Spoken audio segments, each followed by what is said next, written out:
Yeah. Okay, this is a female crappie, black crappie, and we're going to fillet it. What we do is I usually grab the gill here and put a thumb in that. It gives me good control when I do the first side. I get up underneath this fin because when I do this, I don't want to cut that fin off. That's just that much more I don't have to clean up. Get up underneath the fin, turn my knife sideways. I'm in a little bit of an angle right here, right behind the gill plate. Turn my knife on, go down until I feel it hit the bone right here.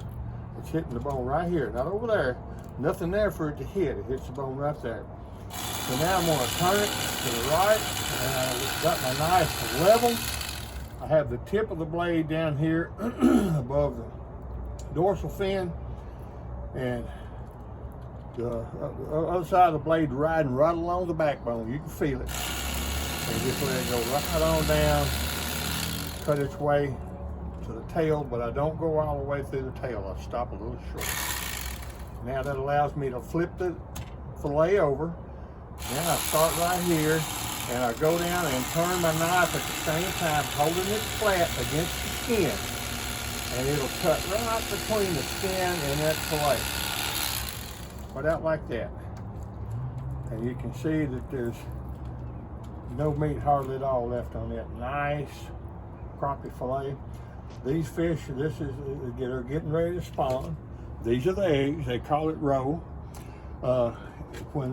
When they get closer to spawn and the eggs are a little more mature, a lot of people like to eat those, and they'll fry them up just like they do fish.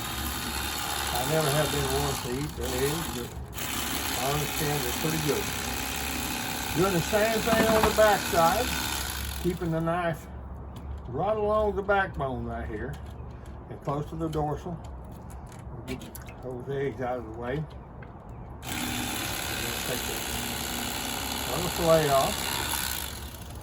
Now, people that think that you waste a lot of meat, you can see light through that. That is so thin right there.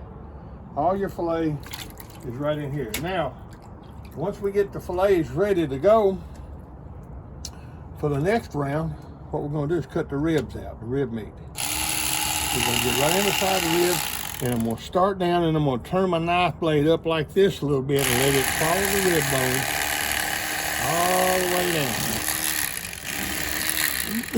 down. And it'll cut all that rib meat out. Not very much meat there, not worth fooling with. Throw that away.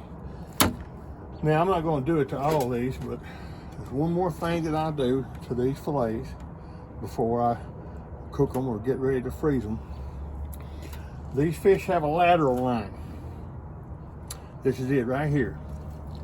This is the same line that you can't hardly see it here, but it'll go right down through here on the fish, okay? This is what he hears with. It's a row of little bones from here all the way up to here. You can feel the bones up closer toward the front because they're bigger.